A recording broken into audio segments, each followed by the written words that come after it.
اور یہ بات واضح طور پہ صحیح ہے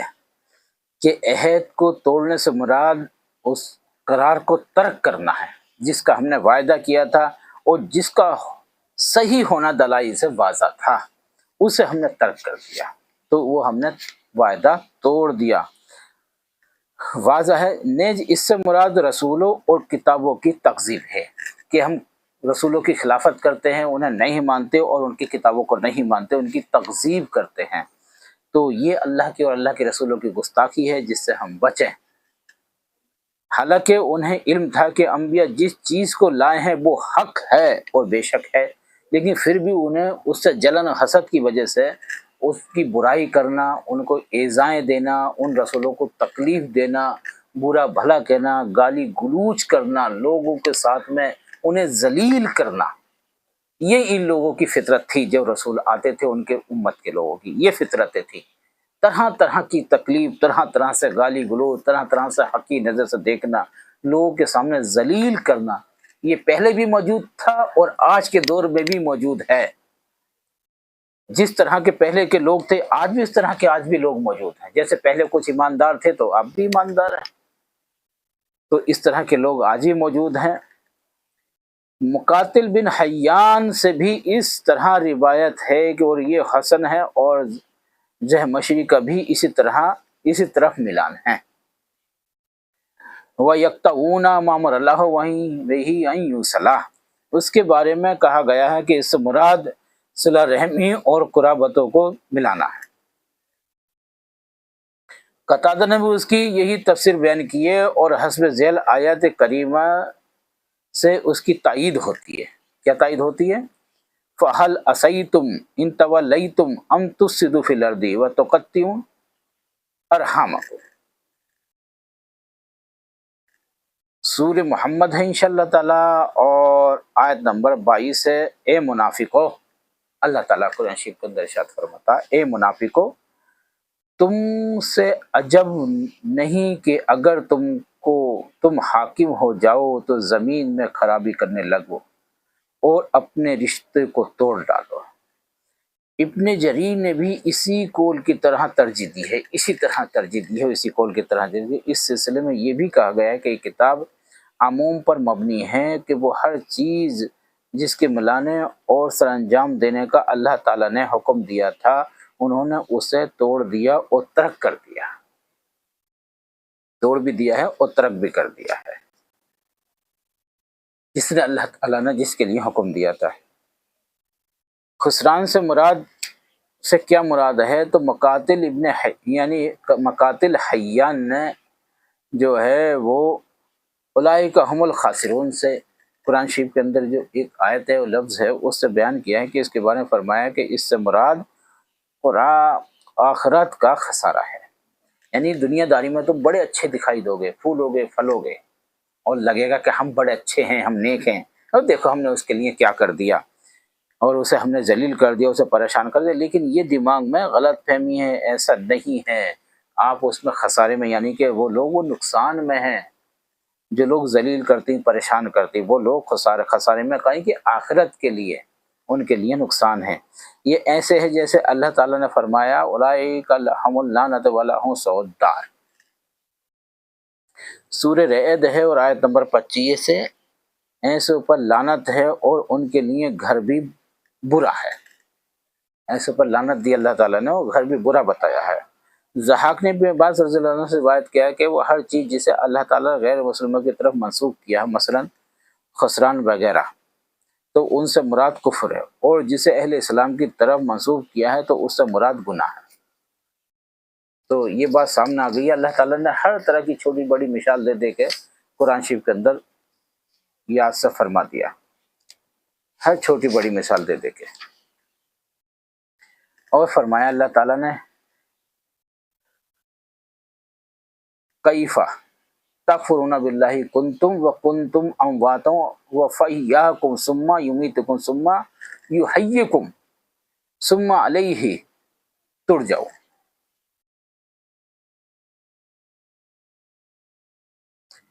تم اللہ کے ساتھ کیسے کفر کرتے ہو حالانکہ تم مردہ تھے، پھر جس نے تمہیں زندہ کیا پھر تمہیں موت دے گا، پھر وہی تمہیں زندہ کرے گا، پھر وہی اسی کی طرف تم لٹائے جاؤ گے۔ یہ اللہ تعالیٰ کا حکم ہے، کتنی اچھی مثال بیان فرمائی ہے۔ اور ابن جریر کہتے ہیں الخاسرین، خاسر کی جمع ہے، اس سے مراد وہ لوگ ہیں جو اللہ تعالیٰ کی نافرمانی کر کے اپنے حصوں کو کم کر لیتے ہیں، جو اپنے اللہ کی نافرمانی کرتے ہیں اور پھر اپنے حصوں کو کم کر لیتے ہیں، جس طرح کوئی سخت تجارت میں نقصان اٹھا کر اپنے اصل سرمایہ ہی کو کم کر لیتا ہے، اسی طرح کافر منافق کو اللہ تعالیٰ جب محروم کرتا ہے تو وہ بھی اس رحمت کو کم کر لیتا ہے جسے اللہ تعالیٰ نے قیامت میں اپنے بندوں کے لیے تیار فرمایا ہے، حالانکہ انہیں اس وقت اللہ تعالیٰ کی رحمت کی سخت ضرورت ہوتی ہے۔ کبھی ایسا وقت ہوتا ہے جب اللہ تعالیٰ کی سخت رحمت ضرور ہوگی، وہ آخرت کا وقت ہوگا، لیکن تم نے دنیا میں ہی وہ چیز گنوا دی، تو اب اس کا انتظار کرنا اور اس کی ضرورت حاصل ہونا تمہارے لیے کوئی مطلب نہیں ہے، وہ حاصل آپ کو نہیں ہوگی۔ اسی سے آدمی نے نقصان اٹھایا، اور جیسا کہ جریر عطیہ نے بھی اسی طرح عطا فرمایا ہے، یقیناً قبیلہ بن سلیت اور نقصان اور گھاٹے میں ہے، کیونکہ وہ اہل قبیلہ ایسی قوم کے بیٹے ہیں جو نسل اور غلام ہی پیدا کیے گئے ہیں، نسل اور غلام پیدا کیے ہیں، وہ ایسے لوگ ہیں۔ تو اللہ تعالیٰ کی رحمت کا اندازہ لگائیے، اللہ تعالیٰ اپنے وجود و قدرت کی دلیل دیتے ہوئے اور اس بات کو بیان کرتے ہوئے اپنے بندوں کا خالق اور ان میں تصرف کرنے والا ہے،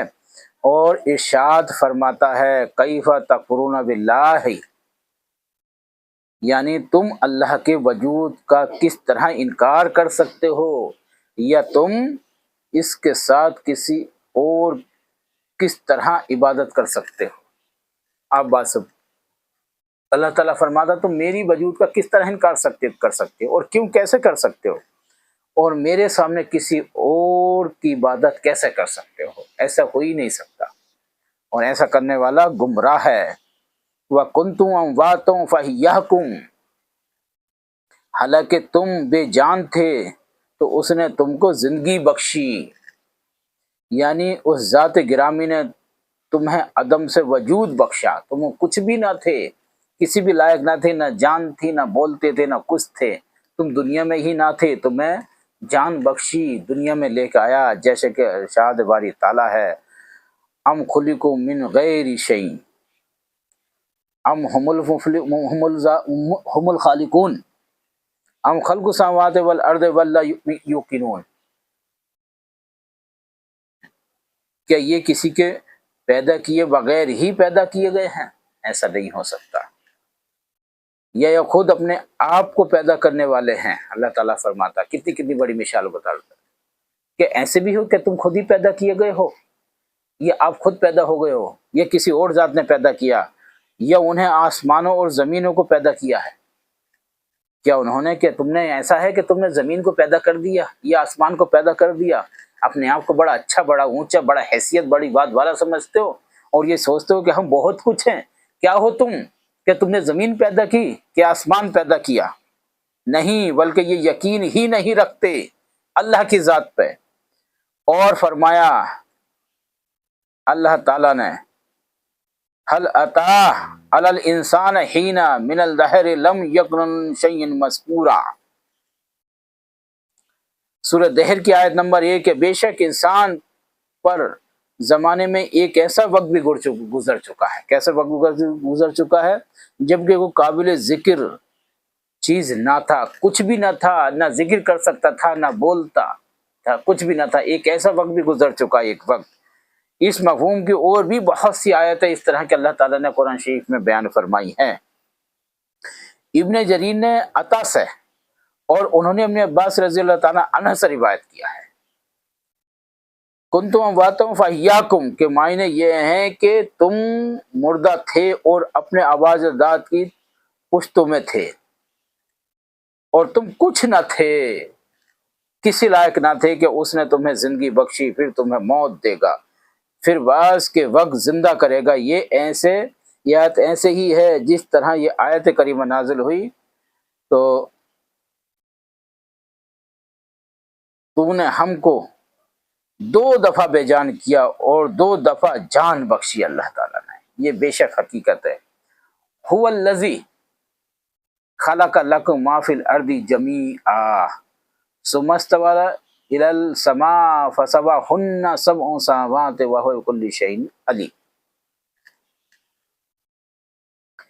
وہی ہے اللہ جس نے تمہارے لیے پیدا کیا سب کا سب جو کچھ زمین میں ہے، پھر وہ آسمان کی طرف متوجہ ہوا، پھر ٹھیک کر کے 7 آسمان دیے، اور وہ ہر ایک چیز کو خوب جاننے والا ہے۔ اللہ تعالیٰ ہر ایک چیز کو خوب سمجھنے والا اور جاننے والا ہی یہ اپنے پروردگار فرماتا ہے قرآن شریف کے اندر۔ دلائل قدرت کا بیان اللہ تعالیٰ نے پہلے ہی اس دلیل کا ذکر کیا، اپنے بندوں کو پیدا فرمایا، اور یہ ایک ایسی دلیل ہے جس کا وہ اپنے نفسوں میں مشاہدہ کر رہے ہیں۔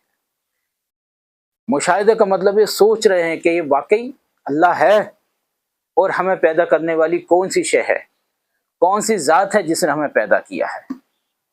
لیکن یہ سب اللہ کی ذات ہے، اور کوئی ذات نہیں ہے جس نے آپ کو پیدا کیا ہو، لیکن پھر بھی آپ شک و شبہ میں ہو۔ اور اس کے بعد ایک اور دلیل کا ذکر فرمایا جس کا وہ آسمان و زمین کی تخلیق میں مشاہدہ کر رہے ہیں۔ یہ زمین اور آسمان کس نے بنائی؟ یہ بھی اللہ نے ہی بنائی ہے، اور کوئی بھی پیدا کرنے والا نہیں ہے۔ چنانچہ ارشاد باری تعالیٰ ہے، هو الذی خلق لکم ما فی الارض جمیعا ثم استوی الی السماء فسواہن 7 سماوات۔ وہی تو ہے جس نے سب چیزیں جو زمین میں ہیں تمہارے لیے ہیں پیدا کی، پھر آسمان کی طرف متوجہ ہوا تو ان کو ٹھیک 7 آسمان بنا دیا۔ ثم استوی الی السماء کے معنی ہے کہ پھر اس نے آسمان کی طرف قصد کیا، فسواہن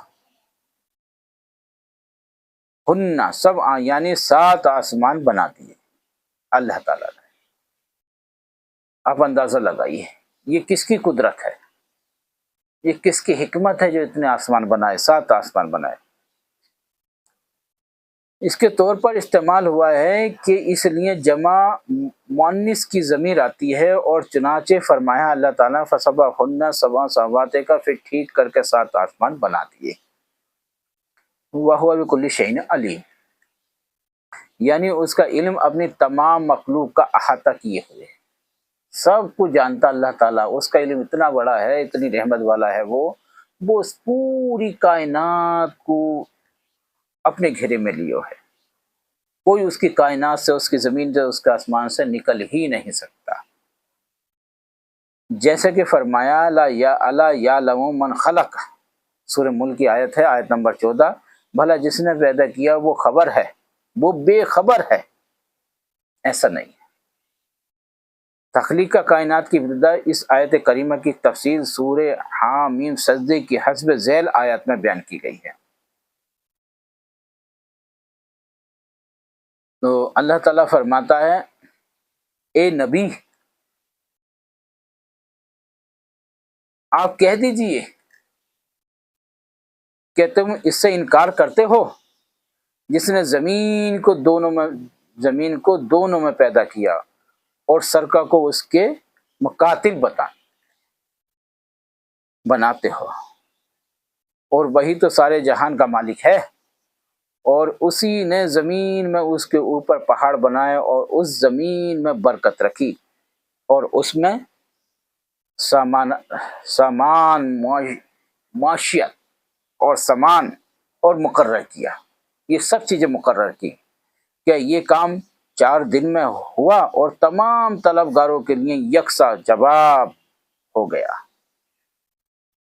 پھر وہ آسمان کی طرف متوجہ ہوا، اور وہ دھواں تھا، تو اس نے اس سے زمین سے فرمایا کہ دونوں آؤ خوشی سے خواہ نہ خوشی سے، انہوں نے کہا کہ ہم خوشی سے آتے ہیں۔ اللہ تعالیٰ کو فرماتا ہے آسمان دھواں تھا، اسے آسمان بنایا، وہ زمین بنائی، اور پھر ان دونوں سے کہہ کہ تم خوشی سے آتے ہو، تو اللہ تعالیٰ سے آپ نے فرمایا ان دونوں چیزیں ہم خوشی سے آتے ہیں۔ پھر دونوں میں 7 آسمان بنائے اور ہر آسمان میں اس کے ہر کام کا حکم بھیجا کہ تمہیں کیا کرنا ہے اور آپ کو کیا کرنا ہے، 7 آسمانوں۔ اور ہم نے آسمان دنیا کو چراغوں ستاروں سے مزین کیا۔ کیا بات ہے، آسمان کو کیا کیا؟ مزین کیا، مزین کر دیا، کائے سے؟ ستاروں سے اور چاند سے، خوبصورتی لگا دی، اس میں 4 چاند لگا دیے، اور شیطانوں سے محفوظ رکھ دیا اسے، یعنی کہ شیطان اب وہاں نہیں جا سکتے۔ یہ زبردست اور خبردار مقرر کیے ہوئے اندازے ہیں، زبردست مقرر کیے ہوئے اندازے ہیں۔ ان آیات سے معلوم ہوا کہ اللہ تعالیٰ نے پہلے زمین کو پیدا فرمایا، پھر 7 آسمان کو، اور کس عمارت کو بنانے کا حکم یہی طریقہ ہوتا ہے۔ پہلے اس کی بنیادیں استواری کی جاتی ہیں، پھر اس کا بالائی حصہ پھر تعمیر کیا جاتا ہے۔ مفسرین نے اس کی صراحت کی ہے، اس کی صراحت بھی کی ہے اور صحیح بتایا ہے، جیسے کہ ہم اللہ انشاءاللہ اس تقریب ذکر کریں گے۔ اور جہاں تک حسب ذیل آیات کا تعلق ہے، وَأَنْتُمْ أَشَدُّ خَلْقًا أَمِ السَّمَاءُ بَنَاهَا وَرَفَعَ سَمْكَهَا فَسَوَّاهَا وَاغْطَشَا لَيْلَهَا وَأَخْرَجَ ضُحَاهَا وَالْأَرْضَ بَعْدَ ذَلِكَ دَحَاهَا أَخْرَجَ مِنْهَا مَاءَهَا وَمَرْعَاهَا وَالْجِبَالَ أَرْسَاهَا مَتَاعًا لَكُمْ وَلَأَنْعَامِكُمْ۔ اللہ یہ ایک آیت ہے، یعنی کہ بھلا تمہارا بنانا مشکل ہے یا آسمان کب جسے اس نے بنایا اس کی چھت کو اونچا کیا، پھر اسے برابر کر دیا، اور اسے رات اور تاریک بنائی، اور ان کو اور دن کو دھوپ سے نکالی، اور اسی کے بعد زمین کو پھیلا دیا۔ یہ اللہ کی تعریف دیکھیے کس انداز میں کس طرح سے بنایا۔ اسی نے اس میں سے اس کا پانی نکالا، 4 انگار یعنی کہ چارہ گایا، اور اس پر پہاڑوں کا بوجھ رکھ دیا، پہاڑوں کو رکھ دیا۔ یہ سب کچھ تمہارے چار پائیوں کے فائدے کے لیے کیا ہے، کہ تم اس پہ سو اور آرام کرو۔ اس میں پہلے آسمان کی تخلیق کا ذکر ہے، تو اس آیت کے پیش نظر کے بارے میں کیا گیا ہے کہ وہ اس کے ثم خبر کے پر لطف کے لیے ہیں، کہ فعل کے بعد